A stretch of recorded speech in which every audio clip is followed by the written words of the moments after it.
Assalamualaikum warahmatullahi wabarakatuh. Halo anak-anak, apa kabar hari ini? Tentunya semua dalam keadaan sehat kan? Hari ini kita ketemu lagi dalam pembelajaran IPS. Perkenalkan, nama saya Habibah Balik, guru mata pelajaran IPS SMP kelas 7 fase D, unit kerja UPTD SMP Negeri Koliabang. Anak-anak, materi kita hari ini tentang keberadaan diri dan keluarga.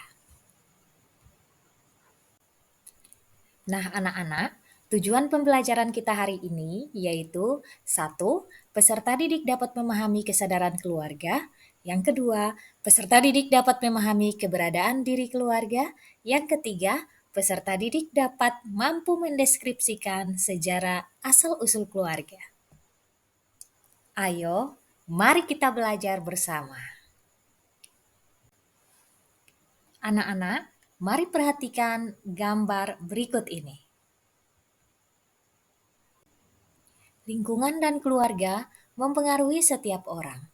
Kebiasaan antara setiap orang dapat berbeda-beda. Misalnya, teman yang tinggal bersama keluarga di rumah susun, kompleks perumahan, pemukiman padat penduduk, dan tempat lain yang dapat mempunyai kebiasaan yang berbeda-beda pula.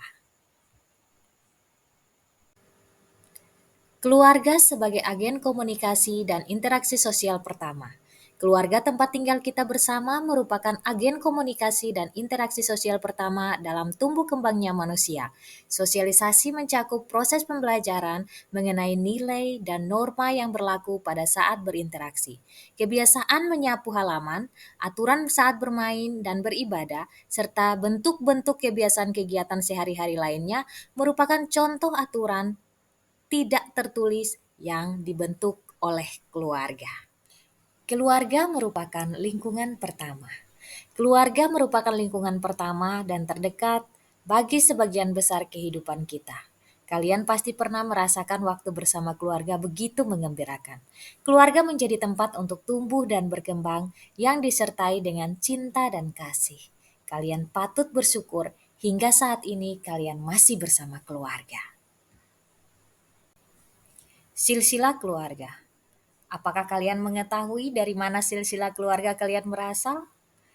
Sejarah bagi generasi sebelumnya. Kalian kelak akan menjadi orang tua, kakek, nenek, atau kedudukan keluarga lain yang akan diingat oleh generasi selanjutnya. Sebagai informasi sejarah, artinya kita akan menjadi sejarah bagi generasi berikutnya. Peristiwa keluarga yang terjadi di masa lalu sebagai pelajaran. Orang tua kita mempunyai cerita hidup masing-masing. Situasi masa lalu yang dialami oleh orang tua dapat menjadi pelajaran berharga untuk kehidupan kalian saat ini. Silsilah keluarga merupakan cerminan dari sejarah. Peristiwa keluarga yang terjadi di masa lalu dapat diamati pada masa sekarang dengan melihat jejak-jejaknya seperti kebiasaan, norma, dan benda-benda peninggalan yang dapat menjadikan menjadi sejarah di masa lalu. Capaian kesuksesan keluarga menjadi dorongan untuk lebih baik lagi. Pengetahuan tentang silsilah keluarga ini menggambarkan keterkaitan antara manusia, waktu, dan ruang sebagai unsur-unsur sejarah. Kalian dapat merasakan capaian kesuksesan para pendahulu pada masa lalu dalam kehidupan mereka masing-masing. Peristiwa tersebut dapat mendorong kalian terus belajar atau sukses lebih baik lagi. Melalui sejarah silsilah keluarga tersebut, kalian dapat memberikan inspirasi, renungan, atau keinginan yang kelak kalian rencana dan perlu kalian wujudkan. Segala sesuatu yang terjadi pada masa lalu dapat menjadi landasan untuk bertindak di masa sekarang dan masa yang akan datang. Silsilah keluarga ini menggambarkan keterkaitan antara manusia, waktu, dan ruang sebagai unsur-unsur sejarah. Berdasarkan kejadian tersebut, manusia merupakan pelaku sejarah yang beraktivitas pada masa lampau. Unsur waktu menggambarkan periode berlangsungnya perjalanan kisah manusia tersebut. Unsur ruang dalam sejarah berfungsi menjelaskan lokasi atau tempat di mana aktivitas manusia pada masa lampau. Ruang ini merupakan tempat di bumi dalam bentuk perairan di daratan maupun di lautan, daratan permukaan maupun di dalam bumi yang mempengaruhi kehidupan sebagai makhluk hidup menjadi bagian dari ruang. Terima kasih. Sampai jumpa lagi di materi berikutnya ya.